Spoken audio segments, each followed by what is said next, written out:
ان کا کہنا تھا کہ ان کے فرمانبردار لائق فائق بچے نے پہلی بار کوئی خواہش کی ہے، وہ ضرور پوری ہونی چاہیے، اور بیٹی کے لیے وہ اتنے ہی محتاط تھے کہ ان کے طور طریقے ان کی اطلاع کے مطابق کچھ اچھے نہیں تھے۔ یہ کم ہے میں کیا ابا کی ستیلی اولاد ہوں، لقمان نے گھر سر پر اٹھا لیا۔ صورتحال مزاح کی ہاتھ سے نکل چکی تھی۔ نعمان اپنی محبت سے دستبردار ہو گئے۔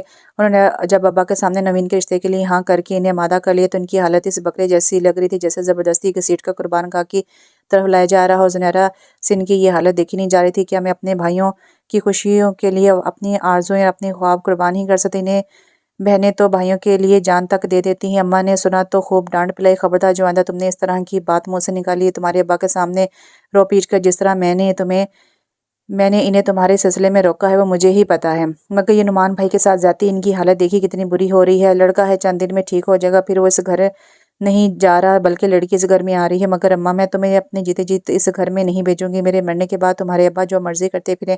اماں کیسی باتیں کرتی ہیں؟ وہ اماں سے لپٹ گئی۔ بچی تمہیں انہی آنسو سے بچانے کے لیے تو میں نے زندگی میں پہلی بار تمہارے ابا سے اختلاف کیا ہے۔ اماں آپ کو مجھ سے بہت محبت ہے، بھلا ماں اپنی بیٹی سے محبت نہیں کرے گی تو پھر آپ ہمیشہ لقمان کی حمایت کیوں کرتی ہیں؟ میرے خیال میں تم چپ ہی رہو تو بہتر ہے، ورنہ جو تمہاری حرکتیں ہیں وہ جان جلا کر رکھ دیتی ہیں۔ لقمان بھی تو ایسی ہی حرکتیں کرتا ہے، بلکہ اس سے بھی زیادہ۔ بس آپ مجھے ہی غلط کہتی ہیں، وہ لڑکا ہے، حد توڑ بھی لے گا تو معاشرے کے لیے قبول رہے گا۔ اماں نے سمجھایا۔ پتہ نہیں آپ کیسی ڈپلومیٹ بات کرتی ہیں۔ اس نے اماں کی گود میں منہ چھپا لیا۔ واقعی اماں کا کہنا ٹھیک تھا۔ جلد ہی نعمان بھائی کے چہرے کی رونق لوٹ آئی۔ ٹھیک 3 ماہ بعد جب ان کی شادی ہو رہی تھی تو وہ بے انتہا خوش تھے۔ عمیرہ آپی کی گو کہ اس رشتے پر خوشی نہیں ہوئی تھی، مگر بھائی کی شادی کی خوشی بہرحال بے حد تھی۔ طبیعت خرابی کے باوجود انہوں نے بھرپور حصہ لیتے، لیکن اسلام آباد واپسی سے پہلے نوین کو یہ جتانا نہ بھولیں کہ وہ اس کے والدین کے کہنے پر صرف ابا کی مرضی سے بیاہ کر لائی گئی ہیں، ورنہ اس گھر کے مزاج اور ماحول میں زمین آسمان کا فرق ہے۔ پتہ نہیں اب نوین بھابی نے یہ بات دل پر لے لی تھی اور اچھی بن گئی تھی، یا وہ ایسی تھی ہی نہیں جیسی وہ سمجھتے تھے۔ جلد ہی وہ ان میں گھل مل گئی تھی اور اماں کے منع کرنے کے باوجود گھر کے کاموں میں ہاتھ بٹانے لگی تھی، لیکن پھر بھی کبھی کبھی ان کا مزاج بہت سرد ہو جاتا تھا۔ زنیرہ نے محسوس کیا تھا، خاص طور پر نعمان بھائی جب بہت دیر تک اماں ابا کے پاس بیٹھے رہتے یا لقمان اور ہنا مل کر کھیلتے ہنستے یا لڑائی کرتے تو ان کا رویہ عجیب کھینچا کھینچا سا ہو جاتا تھا۔ پھر ان کی سوئی اکثر زنیرہ پر اٹکنے لگی، اس کی شرارتوں اور اچھل کود پر انہیں اعتراض ہونے لگا۔ بھئی یہ تم لوگوں کا ہی حوصلہ ہے، ورنہ ہمارے ہاں لڑکیوں کو اس قدر آزادی نہیں دی جاتی، اور وہ ہمارے ہاں پر زور دے کر جتاتی۔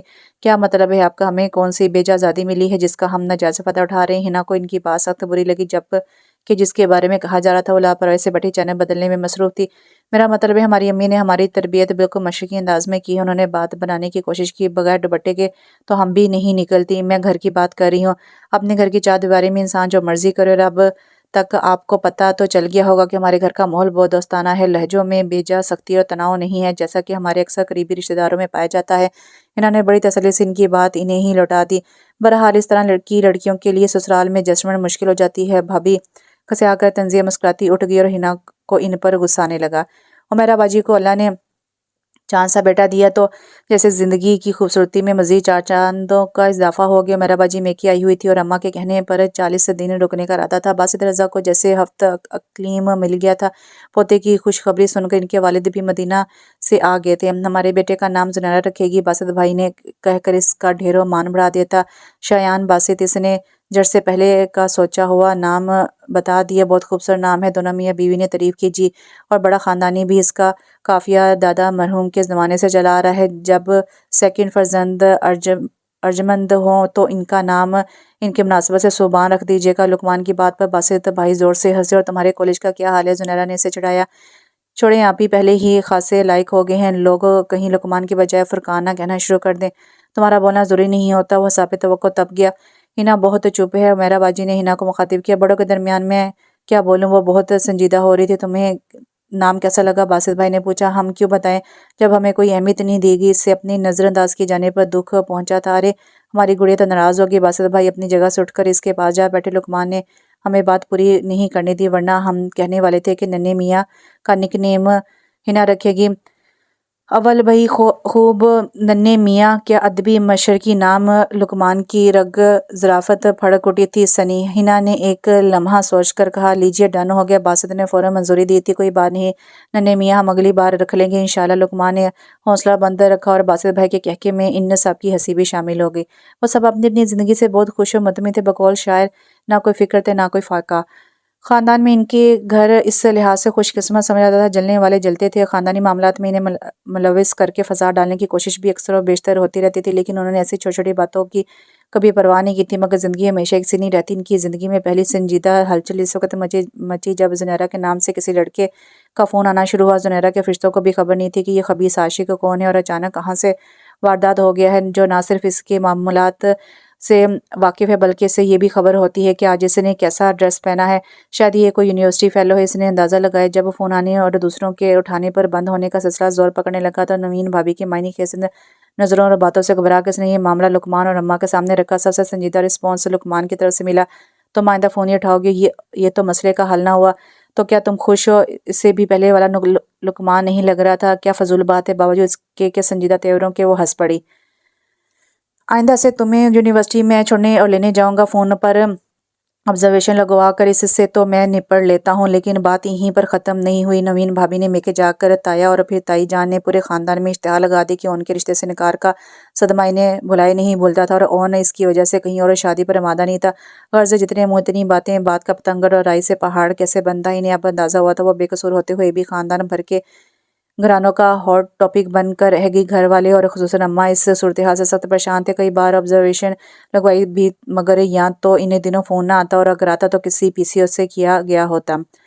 عمیرہ باجی کو اماں نے جب سارے صورتحال سے آگاہ کیا تو وہ بھی پریشان ہو گئی۔ اماں، میں چند دن میں باسط کے ساتھ ملنے کے بہانے آؤں گی، پھر کوئی حل سوچیں گے اس مسئلے پر۔ اور جب وہ چند دن بعد باسط کے ساتھ موٹر وے کے رستے اسلام آباد سے آ رہی تھی تو لاہور کے قریب ایکسیڈنٹ ہو گیا تھا۔ دوسری پارٹی کو شدید چوٹیں لگی، لیکن جبکہ باسط اور سنی کو معمولی خراشیں آئیں مگر عمیرہ کے سر پر لگنے والی چوٹ مہلک ثابت ہوئی اور وہ وہیں پر ہی دم توڑ گئی۔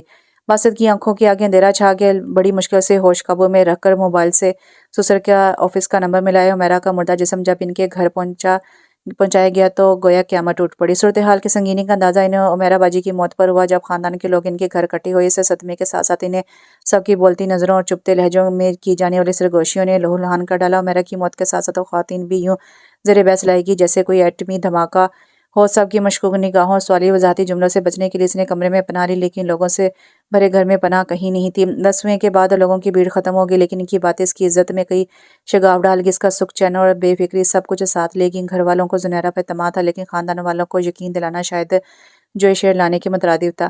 یہ کوئی یونیورسٹی میں ساتھ پڑھنے والا ہے۔ اس کی باخبری سے وہ اس نتیجے پر پہنچے اور ابا نے کہا زنیرہ یونیورسٹی نہیں جائے گی۔ میرا بھی یہی خیال ہے، تعلیم گھر پر رہ کر بھی مکمل کی جا سکتی ہے۔ نعمان بھائی ہم خیال ہو گئے مگر اس نے زبردست احتجاج کیا، جب میرا اس سارے معاملے میں قصور کوئی نہیں ہے تو آپ مجھے سزا کیوں دے رہے ہیں؟ یا تو کہہ دیں کہ آپ لوگوں کو مجھ پر یقین نہیں رہا۔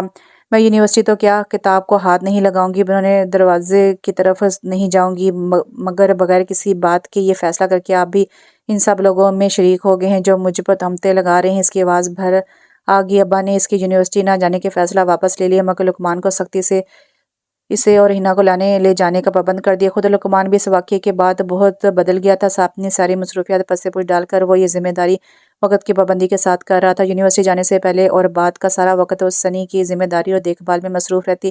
پڑھائی کی طرف توجہ بہت کم رہ گئی تھی۔ رات کو اس کے سونے کے بعد صرف 1.5-2 گھنٹے پڑھ پاتی۔ پھر سنی کو باسط بھائی ساتھ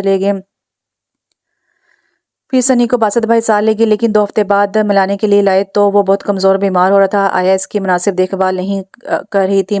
دوسرے وہ اس عرصے میں زنیرہ سے بہت گل مل گیا تھا، کسی دوسرے کی گود میں بے چین ہو کر رونے لگتا۔ اماں ابا نے باسط کو سمجھا کر سنی کو وہیں رکھنے پر آمادہ کر لیتا۔ وقتی طور پر باسط بھی رضامند ہو گیا، لیکن اندر سے فکر مند تھا کہ یہ مسئلے کا مستقل حل نہیں۔ ان 3 ماہ میں وہ صرف 30 دن سنی کے ساتھ رہا تھا۔ نہ سنی سے مسلسل دور رہا جا سکتا تھا اور نہ اسلام آباد سے یہاں شفٹ ہونا ممکن تھا۔ جو حل دوستوں اور ملنے والوں نے تجویز کی اس کے بارے میں وہ کبھی سوچ بھی نہیں سکتا تھا اور نہ سننا چاہتا تھا۔ عمیرہ نہیں تو کوئی اور بھی نہیں۔ یونیورسٹی میں آج کل ادبی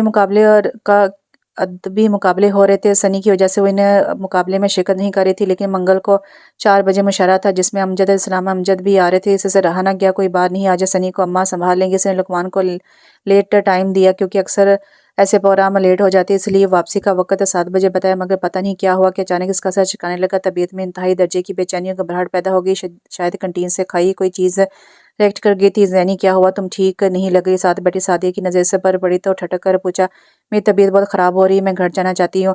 مگر اس وقت کن کے ساتھ جاؤ گی؟ ہم نے 7 بجے کا ٹائم دے رکھا ہے۔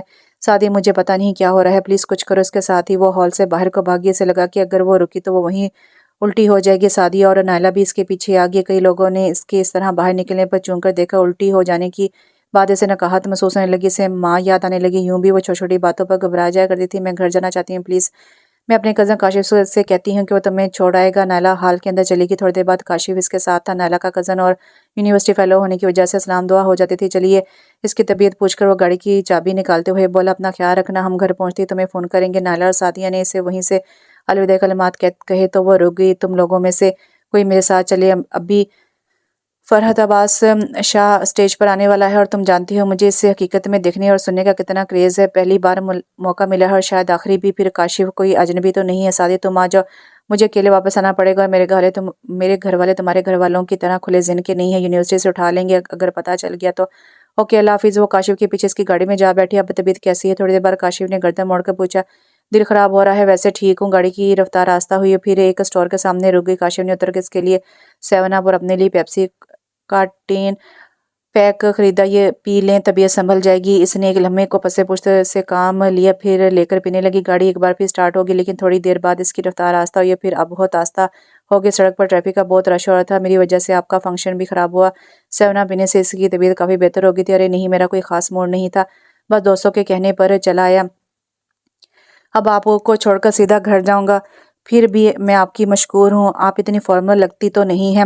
ہاں، مگر فارمل ہونے اور احسان فراموش یا ناشکرے ہونے میں فرق ہے، اسے دلیل دی۔ وہ ایکسیلنٹ، واو ایکسیلنٹ تھنکنگ۔ وہ توصیفی انداز میں مسکرایا۔ اگر آپ اجازت دیں تو میں میڈیکل اسٹور سے امی کی دوائیں لے لوں، واپسی میں مجھے اس طرف نہیں آنا پڑے گا۔ جی ضرور، بس 5 منٹ لگیں گے۔ وہ اترتے ہوئے بولا، لیکن اسے خاصی دیر ہو گئی تھی۔ آئی ایم سوری، رش بہت تھا، لگتا ہے پورا شہر بیمار پڑ گیا۔ یہاں پر باہر کی دوائیں بھی مل جاتی ہیں، اور امی کی ایک میڈیسن صرف یہیں سے ملتی ہے۔ آپ پریشان تو نہیں ہو رہی؟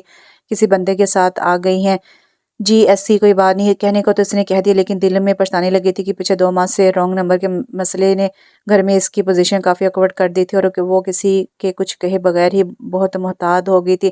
ہنسی مذاق و کھیل تماشے نہ ہونے کے برابر رہ گئے تھے۔ ہم وقت وہ خود کو سنی میں مصروف ہونے کی کوشش کرتی، اس کی مسکراہٹ اور آوازوں سے وہ اس کی باتوں کا اندازہ کرتی، اور توتلی زبان میں جواب دیتی رہی۔ اب وہ ماشاءاللہ 7 ماہ کا ہو گیا تھا اور سب کو پہچانے لگا تھا۔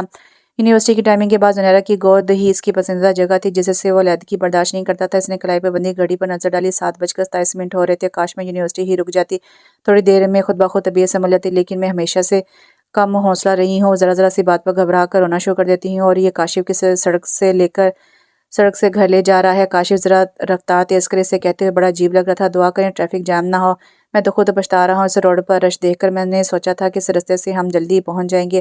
آپ کی طبیعت زیادہ خراب تو نہیں ہو رہی؟ اس نے خاموش پا کر تھوڑی دیر بعد فکر مندی سے پوچھا۔ No, I am okay, thank you.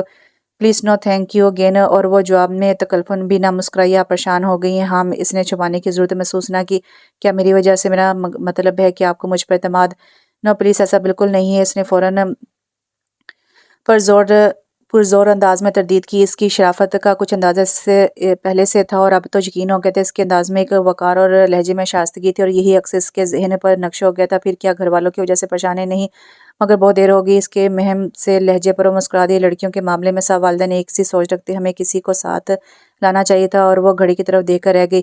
7:48 پہلے بھی کئی بار ایسا ہوا تھا کہ فنکشن کی وجہ سے وہ لیٹ گھر پہنچی تھی، مگر تب اس کی فرینڈ ساتھ ہوتی تھی، اور نہ ہی رانگ نمبر جیسا کوئی مسئلہ تھا۔ رانگ نمبر جس کے بارے میں خیال تھا کہ وہ کوئی یونیورسٹی میں ہی ہے، اس کے ذہن میں اندیشوں کے سائے بڑھنے لگی۔ آپ پریشان نہ ہو، میں آپ کے گھر والوں سے مل کر خود انہیں ساری تفصیل بتا کر جاؤں گا۔ وہ اسے پریشان دیکھ کر حوصلہ دینے لگا۔ نہیں، ایسی کوئی بات نہیں، میرے گھر والوں کو مجھ پر اعتماد ہے۔ لیکن وہ کہتے کہتے رک گئی۔ یہ بات اس نے سعدیہ اور نائلہ کو شروع میں سرسری طور پر بتائی تھی، لیکن ان کے انجوائمنٹ اسٹائل میں دلچسپی لینے پر یہ کہہ کر یہ سلسلہ ختم ہو گیا ہے، بات ختم کر دی۔ لیکن کیا؟ کاشف نے تجسس ہو کر پوچھا۔ کچھ عرصے سے کوئی فون کر کے تنگ کر رہا ہے، اس قدر ڈھیٹ ہو گیا ہے کہ بھائیاں بھابھی اٹھائیں تو میرا نام لے کر مجھے بلانے کو کہتا ہے۔ اس نے مختصر بتایا۔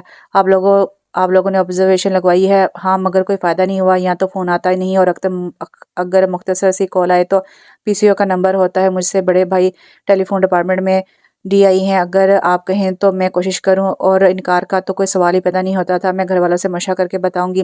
میرے خیال میں آپ کسی سے ذکر مت کریں، میں اس بات کو محکمے کے چند متعلقہ لوگوں تک رہنے دیں۔ میں بھائی سے کہہ کر کوشش کروں گا کہ 1-2 سے زیادہ لوگ انوالو نہ ہو۔ اور پتہ نہیں کیوں اسے یقین ہونے لگا کہ یہ بندہ اسے اس مسئلے سے ضرور نجات دلا دے گا۔ میں اس خبیث انسان کا بہت شکر کروں گی کہ یاد کرے گا۔ وہ دل میں اس سے انتقام کے منصوبے بنانے لگی۔ کاشف کو خداحافظ کہہ کے گیٹ کی طرف پلٹی تو نظر بالکونی میں کھڑے نعمان بھائی اور ان پر پڑی۔ فاصلے کے باوجود نعمان بھائی کی مشکوک نگاہوں میں غصے کا دہکتا علاوہ اور چہرے پر غضب واضح تھا۔ اس کا دل یکبارگی کے خوف سے دھڑکنے لگا، جسم میں سنسناہٹ ہونے لگی۔ پہلے کبھی ایسا نہیں ہوا تھا کہ پتہ نہیں نعمان بھائی کیا سمجھ رہے تھے۔ گیٹ سے اندر قدم رکھا تو جیسے کسی نے جکڑ لیا۔ سامنے برآمدے میں بگڑے ہوئے تیوروں کے ساتھ سبھی موجود تھے۔ تائی امی، نوین بھابی، لقمان، ہینا اور وسوسوں اندیشوں میں گھری ماں، جن کا سارا خون تائی امی کی زہر میں بجھی ہمدردی اور آنے والی رسوائی کے خوف نے نچوڑ لیا تھا۔ ابھی وضاحت کر کے سارا معاملہ صاف کر دیتی ہوں۔ اس نے اعصاب کو مضبوط کر کے اپنا کھویا ہوا اعتماد بحال کرنے کی کوشش کی اور چشمے تصور سے اپنی اماں کو پودینے اور الائچی کا قہوہ پلاتے اور سر دباتے دیکھا، لیکن یہ فقط ایک پل کا تصور تھا۔ آن واحد میں اماں آگے بڑھی اور اسے بازو سے پکڑ کر جھنجھوڑ ڈالا۔ کہاں گئی تھی تم؟ کس کے ساتھ گئی تھی؟ کہاں سے آ رہی ہو؟ کون تھا وہ؟ اماں، اس نے بولنا چاہا، بدبخت، تجھے اپنے باپ کی عزت کا خیال نہ آئی؟ صلہ دیا تو نے لاڈ پیار اور بھروسے کا، بھائیوں کا سر اٹھانے کے قابل نہیں چھوڑا، باپ کو جیتے جی مار ڈالا۔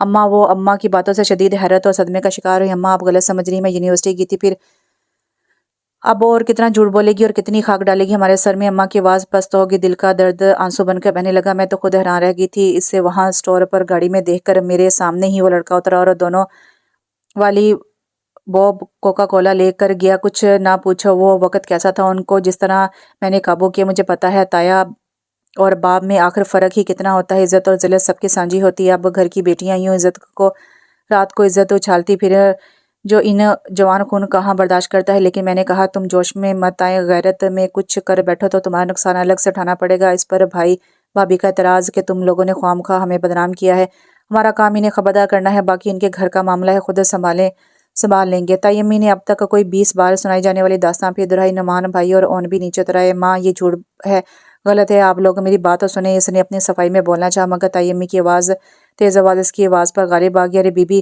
یہ تو وہی بات ہوگی، الٹا جو کٹوال کو ڈانٹے ہمیں ہمارے منہ پر جھوٹا کہہ رہی۔ لقمان سے کیا کہو گی جو تمہاری یونیورسٹی سے ہو کر آیا ہے، اور وہ جو تمہاری سہیلیاں فون کر کے پوچھ رہی ہیں کہ یونیورسٹی سے تو کب کی غائب ہے؟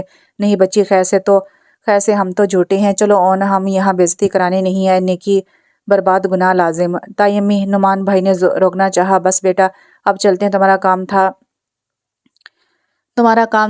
بتانا سو بتا دیا۔ اب پتہ چلا اون کی قسمت اچھی تھی، واقعی اللہ کے ہر کام میں کوئی نہ کوئی مصلحت ہوتی ہے۔ اچھا بھابی، اللہ آپ کو اور سبحان بھائی کو حوصلہ عطا فرمائے۔ تائی امی تیل چھڑکتی بیٹے کو لے کر چلتی بنی۔ ماں، اسے کہیں میری نظروں سے دور ہو جائے ورنہ میں۔ اماں بیٹے کے تیور دیکھ کر اپنا غصہ بھول گئی، اس کا بازو پکڑا اور کھینچتے ہوئے اس کے کمرے میں بستر پر لڑا بٹھایا۔ خبردار ابھی باہر مت نکلنا۔ اماں نے جاتے ہوئے دروازہ بند کرنے سے پہلے نصیحت آمیز وارننگ دی، پھر دیکھتے ہی دیکھتے سارے معاملات طے پا گئے۔ اس کا اعتماد، اس کا مان، سب کچھ چھین لیا گیا۔ اس کا کئی سالہ سابقہ صاف شفاف ریکارڈ ایک شک کی بنیاد پر بغیر تحقیق کے نظر انداز کر دیا گیا۔ اس کے پاک دامن پر سب کو کیچڑ نظر آنے لگا۔ اس کی کوئی سننے کو تیار نہیں تھا سوائے ہینا کے، جسے کچھ سنے بغیر اب بھی اس کے کردار کی مضبوطی اور پاک دامنی کا یقین تھا، لیکن اس کی رائے کی کوئی حیثیت نہیں تھی۔ اس نے اگلے دن بتایا، آج کاشف کے گھر والے آئے تھے۔ اماں نے تو بات بنا کر انکار کرنا چاہا، لیکن نوین بھابی نے ان کی بہت بے عزتی کی۔ وہ شریف لوگ تھے، چاہتے تو الٹا الزام دھر کر جا سکتے مگر خاموشی سے چلے گئے۔ اب تو سب کو پکا یقین ہو گیا کہ فون پر تنگ کرنے والا یہی شخص تھا، اور یقین کیسا نہ ہوتا پلا تائی امی اور نوین بھابی جیسے شاطر لوگوں سے پڑا تھا۔ اسے کچھ عرصے سے اندازہ ہونے لگا تھا کہ نوین بھابی اس کے لیے نیک جذبات نہیں رکھتی، حالانکہ آج کل بظاہر اس کے قریب ہونے اور گھل مل کر رہنے کی کوشش کرتی ہیں، اور ہینا تو اسے بہت عرصے سے چوم رہی تھی۔ اسی رات باسط رضا سنی سے ملنے چلا آیا اور بیمار چھوڑ کر گیا تھا، اور فون پر اس کی صحت یابی کا علم ہونے کے بعد اسے دیکھے بنا تسلی نہیں ہو رہی تھی۔ اس سیاہ رات میں اس کی قسمت کا فیصلہ کر دیا گیا۔ گھر کی عزت پر لگنے والے اس سیاہ داغ کو مٹانے کے لیے وہ سنی کی آڑ میں بھیڑ چڑھا دی گئی۔ اگلی صبح جب اماں نے اسے سب کے فیصلے سے آگاہ کیا تو وہ پلک جھپکائے بغیر ٹکٹکی باندھ کر اماں کو دیکھتی چلی گئی۔ رات بھر جاگنے اور شدت گریا سے اس کی آنکھیں سوج کر سرخ ہو رہی تھی۔ خود اماں کی اپنی حالت بھی اچھی نہیں تھی۔ جو کچھ بھی تھا وہ ان کی بیٹی ان کے بدن کا حصہ تھی۔ اس طرح دیکھنے پر اماں کے سینے میں دل بھچاڑیں کھانے لگا۔ میری بچی بے قصور ہے، اندر کوئی چلانے لگا، مگر اب وقت ہاتھ سے نکل چکا تھا، ان کے بس میں کچھ نہیں رہا تھا۔ باسط مان تو گیا ہے، لیکن تیری طرف سے اسے تسلی نہیں ہو رہی، وہ تیرے منہ سے ہاں سنا چاہتا ہے۔ تو خود سمجھدار ہے، سارے معاملے کو سمجھتی ہے، جو کچھ ہوا بہت برا ہوا، عزت جو کی سو گئی۔ اب تو ہی باپ بھائیوں کا بچہ کچا مان رکھ سکتی ہے، میں تو ان کا مان رکھ لوں گی، لیکن میرا مان کون رکھے گا؟ اس نے دل میں سوچا اور پل بھر میں فیصلہ کر ڈالا۔ ٹھیک ہے اماں، اس طرح آپ کی عزت بحال ہوتی ہے تو یوں ہی سی میری بدنصیب بچی۔ اماں نے اس کا ہاتھ چومنا چاہا تو وہ ایک جھٹکے سے پیچھے ہٹ گئی۔ ماں چھوڑیں اب یہ باتیں، جب سب کچھ چھین لیا ہے تو یہ پیار کیوں دے رہی ہیں؟ اس کی آواز بھر آگے، زخم تازہ تھے اس لیے درد بھی انتہا کا تھا۔ 1-2 دن میں سب کچھ ہو ہو جائے تو اچھا ہے۔ میں اس گھر میں اس سے زیادہ نہیں رہنا چاہتی، اور ایک بات اور، میں اس گھر سے ہمیشہ کے لیے ناتا توڑ کر جاؤں گی، یعنی آپ میرے لیے اور میں آپ لوگوں کے لیے مر جاؤں گی۔ اور اگر آپ لوگوں نے باسط سے بھی کوئی رابطہ رکھنے کی کوشش کی تو میں باسط کو چھوڑ کر چلی جاؤں گی یا زہر کھا لوں گی، اور آپ لوگ جانتے ہیں کہ میں بہت ضدی ہوں، جو کہتی کر دکھاتی ہوں۔ اماں کی چسکیاں تیز ہو گئی۔ اس وقت باسط اندر داخل ہوئے اور اماں کو روتا دیکھ کر صورتحال کا اندازہ لگانے کی کوشش کی۔ زنیرہ کی ماں کام کا بہانہ بنا کر چلی گئی، اور اس نے باسط رضا کی بات سن کر سارا حوصلہ جمع کر کے ہاں میں جواب دی، اور اس کے جانے کے بعد دروازے کی کنڈی چڑھا کر زمین پر بیٹھ گئی کہ مرنے سے پہلے ایک آخری بار کھل کر اپنی قسمت کا ماتم کرنا چاہتی تھی۔ بارش میں بھیگنے کی وجہ سے وہ پورا 1 ہفتہ شدید بیمار رہی۔ رات کو باسط اسے گرم دودھ کے ساتھ دوائی کھلانے کے بعد جب تک وہ سو نہیں گئی اپنے کمرے میں نہیں گیا، لیکن صبح جاگنگ کرنے کے بعد جب وہ اس کے کمرے میں طبیعت معلوم کرنے کی غرض سے آیا تو اسے بے سود دیکھ کر تشویش میں مبتلا ہو گیا۔ اس وقت وہ عموماً کچن اور کمرے کے کاموں میں مصروف دکھائی دیتی تھی۔ اس نے آگے بڑھ کر اس کے ماتھے پر ہاتھ رکھا۔ بارش میں بھیگنا کام دکھا گیا تھا، اسے شدید ٹمپریچر ہو گیا تھا۔ سنی اسے دیکھ کر منہ سے آوازیں نکال رہا تھا۔ اس نے زرینہ کو بلا کر سنی کو اس کے حوالے کیا، کمرے سے میڈیکل کٹ اٹھا لایا۔ باسط رضا نے اس کے لیے دن کا چین اور راتوں کی نیند حرام کر لی تھی۔ رات کو اس کے پاس کرسی پر بیٹھ کر یا صوفے کے بازو پر سر ٹکا کر کچھ نیند لے لیتا۔ کوشش یہی تھی ہوتی کہ آنکھ نہ لگے۔ سنی کی کروٹ بدلنے کی آواز پر بھی وہ چونک اٹھتا کہ کہیں زینی کی نیند نہ ٹوٹ جائے، اور اب 1 ہفتے بعد جا کے بخار ٹوٹا تھا، مگر نکہت بہت ہو گئی تھی جسے باسط دور کرنے کی ہر ممکن کوشش کر رہا تھا۔ اس 1 ہفتے میں اس کے دل میں باسط کے لیے ناراضگی کے جذبات ختم کر دیے تھے۔ اس سے پہلے اس کا خیال تھا کہ باسط نے موقع سے فائدہ اٹھایا، لیکن باسط نے جس طرح اپنی ذمہ داریاں اور اپنا آپ پس پش ڈال کر اس کے آرام اور دوا اور خوراک کا خیال رکھا تھا، اسے اپنے رویے سے احساس دلایا تھا، اور اس کے لیے سب سے اہم سنی کی وجہ سے نہیں، اپنی ذات کی وجہ سے، اس مقدس رشتے کی وجہ سے جو ان میں قائم ہو چکا تھا اور ہمیشہ محبت و خلوص اور کی بنیادوں پر قائم تھا۔ اس کے جذبے ہمیشہ سچے موتی کی طرح کھرے رہیں گے۔ وہ اپنے حال میں کبھی ماضی کی ملاوٹ نہیں ہونے دے گا، اور زنیرہ کو بھی اس کا احساس ہونے لگا تھا۔ بے شک ماضی اتنی آسانی سے نہیں بھولتا، یا شاید کبھی بھولتا ہی نہیں ہے، اور وہ خود اس کی زندہ مثال تھی، لیکن حال میں زندہ رہنے کے لیے ماضی سے رابطے کاٹنے پڑتے ہیں، حالات سے کمپرومائز کرنا پڑتا ہے۔ زندگی گزارنے کے لیے کسی ساتھی کے سہارے کی ضرورت ہوتی ہے جس سے آپ بات کر کے دل کا بوجھ ہلکا کر سکے۔ باسط اس کا حال ہے اور اسے اب اپنے حال سے کمپرومائز کرنا ہے۔ صبح باسط اس کا مکمل چیک اپ کر کے اس سے مطمئن ہونے کے بعد ہاسپٹل روانہ ہوا۔ جاتے جاتے ڈھیر ساری ہدایت دے گی جس میں وقت پر دوا کھانے اور آرام کرنے کی ہدایت شامل تھی۔ بیگم صاحبہ، ڈاکٹر صاحب کا فون ہے۔ وہ سو کو اٹھی تو زرینہ کارڈلیس ہاتھ میں پکڑے اندر داخل ہوئی۔ زنیرہ نے اپنے کمرے میں کنیکشن نہیں لگوایا تھا، حالانکہ باسط نے کہا بھی تھا، لیکن اس نے سہولت سے انکار کر دیا تھا۔ وہ کوئی فون سننا نہیں چاہتی تھی، لیکن جب سے وہ بیمار تھی باسط ہسپتال سے اکثر اسے فون کرتا رہتا تھا، اس لیے وہ اب سوچ رہی تھی کہ یہاں کنیکشن لگوا لے۔ بعض دفعہ سنی ساتھ سویا ہوتا تھا تو اس کے اٹھنے پر جا کر رونا شروع کر دیتا تھا۔ ہیلو، سو رہی تھی؟ جی نہیں، ابھی سو کر اٹھی ہوں۔ گڈ، یعنی میری ہدایت پر عمل کیا ہے۔ آپ کیا کر رہے ہیں؟ آپریشن کر کے فارغ ہوا ہوں، بہت تھکن ہو رہی ہے، پھر تمہاری طرف سے بھی فکر مند تھا، سوچا تم سے بات کر کے تمہاری خیریت معلوم کر لوں اور تھکن بھی اتار لوں۔ اچھا، وہ فقط یہی کہہ سکی ہوں۔ تو تم سو رہی تھی، کوئی خواب بھی دیکھا؟ نہیں، خواب دیکھنا چھوڑ چکی ہوں، وہ افسردہ ہو گئی، مگر میں تو اب بھی خواب دیکھتا ہوں، حقیقت بنتے خواب جس میں میں اور تم اور سنی ہوتے ہیں۔ زنیرہ، سنی جاگ گیا ہے؟ اچھا، آپ کے آنے پر بات ہوگی، اللہ حافظ۔ اس کے پاس باسط کی باتوں کا کوئی جواب نہ تھا، اس لیے بہانے سے فون بند کر دیا۔ ابھی زندگی کا یہ موڑ بہت دور تھا، فون رکھا ہی تھا کہ پھر بجنے لگا۔ لگتا ہے بازش شرات کے موڈ میں سے 3 پہلوں کے بعد اٹینڈ کیا۔ ہیلو زنیرہ، میری بچی کیسی ہو؟ دوسری طرف سے اماں کی آواز سن کر وہ جا کر رہ گئی۔ اماں، آپ تمہاری طبیعت کیسی؟ بخار اتر گیا ہے؟ ہاں ضرور، بارش میں بھیگی ہوگی۔ آپ کو کس نے بتایا ہے؟ وہ پوچھے بغیر نہ رہ سکی۔ باسط کو صبح فون کیا تھا، پتہ چلا کہ تمہاری طبیعت ٹھیک نہیں ہے، سو رہی ہو۔ آپ کو فون کرنے کی ضرورت کیوں پڑ گئی تھی؟ وہ کٹور پن سے بولی۔ کئی دن سے دل بہت گھبرا رہا تھا، کسی صورت چین نہیں پڑ رہا تھا، اور جب فون کیا تو پتہ چلا کہ ہفتے بھر سے بیمار ہو۔ اماں کی آواز بھرائی اور زلزلے تو اس کے اندر بھی برپا ہو گئے تھے۔ کچھ بھی تھا، وہ اس کی ماں تھی، انہوں نے اسے جنم دیا تھا، اس لیے تو اس کی بیماری پر ان کا دل بے تاب اور بے قرار ہو گیا تھا، لیکن یہ دل اس وقت کہاں تھا جب اس پر تہمت لگائی گئی تھی اور جب اسے گناہ گار قرار دے کر اس کی قسمت کا فیصلہ کیا جا رہا تھا۔ اس نے فون بند کر کے انگیجڈ کا بٹن دبا دیا۔ کل آپ سر شام ہی سو گئی تھی؟ صبح ناشتے کے ٹیبل پر باسط نے کہا تو وہ چونک کر اسے دیکھنے لگی۔ ہاں، کل سنی سویا تو میری بھی آنکھ لگی تھی، پھر صبح کھلی۔ اس نے بتانا مناسب نہ سمجھا، کل اماں کے فون کے بعد اس کا